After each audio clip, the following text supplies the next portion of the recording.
Losing a baby during pregnancy or shortly after is traumatic for a woman and her family. The loss takes a physical and emotional toll. Nurses often see that pain firsthand, a pain so intense it inspired a group of nurses in St. Louis, Missouri to create additional support for families navigating such a challenging time. They're known as the Butterfly Kisses Alliance. Reporter Caroline Hecker shows us how they use compassion to help parents cope with the grief and find hope for the future. Knock, knock. More than 850 babies are born every year at Progress West Hospital in O'Fallon. And for this group of nurses, it's the best job in the world. Good morning. Over the years, they've helped care for thousands of babies, but that care comes in many forms. Man, she had big cheeks. Kelsey and Greg Fussner never knew just how much they'd need it. At 38 weeks and 3 days, Kelsey went in for her final appointment before her scheduled C-section just days later. The ultrasound tech just looked at the doctor and shook her head. And he said, "No, say it out loud. Say it out loud."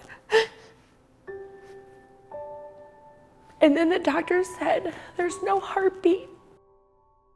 The next several hours were agonizing. This is the outfit that Nora was supposed to come home in. As Kelsey waited for surgery to deliver her baby girl, Nora.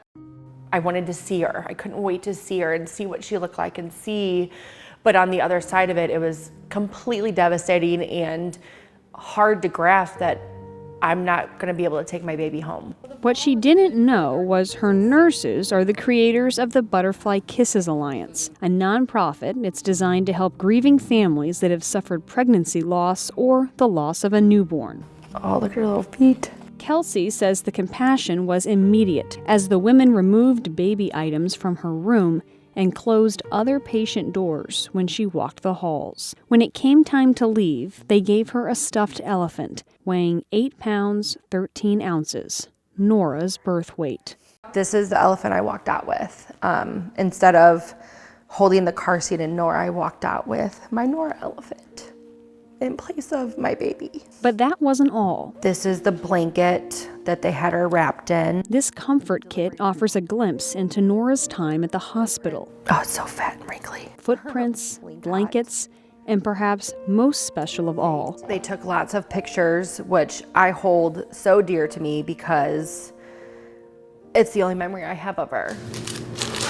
in the last 2 years, Kayla Hollingshead and Butterfly Kisses Alliance have made more than 1,600 comfort kits, sending them to families across the world. Inside each one, We have this book for moms. It's called You Are Not Alone. an array of resources, Dads are sometimes pushed to the wayside, but we want to make sure that we are honoring his grief as well. along with some self-care items. These families need to be given a standard amount of care, and it should be standard across the country. So the women did just that, I know we redid the bereavement binder. creating a new standard of care at Progress West, from the way families are greeted by office staff to ultrasound techs and beyond. We grieve with these families because we are there with them through the worst day of their life.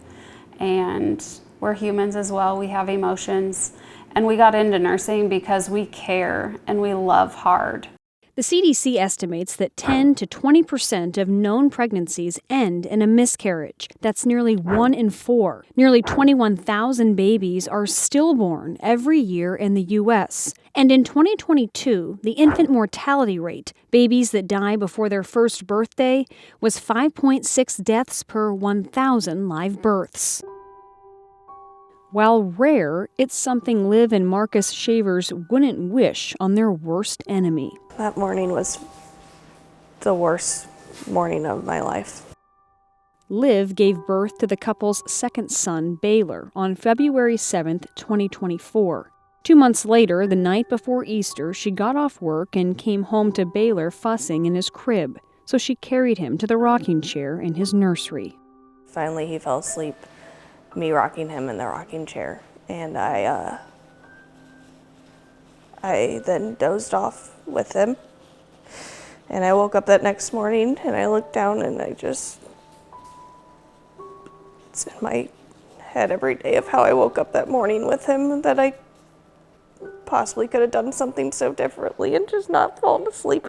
The Shavers say Baylor died from rebreathing, when babies breathe in their own exhaled air. A few weeks later, a family member sent Liv a link to the Butterfly Kisses Alliance Facebook page.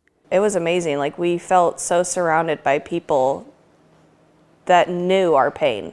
That pain made it impossible for Liv to go back into Baylor's nursery until now. There's some days where I like to come in here and just sit and watch out the window. Time stands still, much of the nursery untouched, This nightlight we have not turned off since that day. with a few exceptions. It was literally 7 pounds, 4 ounces. A weighted elephant in honor of Baylor, courtesy of Butterfly Kisses Alliance. Wow! As the Shavers navigate their grief, they know they're not alone. I just always wonder what her eyes would have looked like. Members of a club no one wants to join, but one backed by a group of women looking to lessen the grief by keeping the memory of these babies alive. A few months after losing Nora, Kelsey found out she was pregnant. This time, her new doctor recommended scheduling her C-section for 37 weeks. And on April 10th, 2024, Kelsey gave birth to her daughter, Abigail. While the Butterfly Kisses Alliance can't support every family in person, they have a wide variety of resources online. Whether you're a mother needing advice about how to handle physical changes after pregnancy loss, a father looking to honor their child, or a sibling, grandparent, or friend wanting to help their loved ones cope. You can find a link to their website on investigatetv.com. Just search Butterfly Kisses.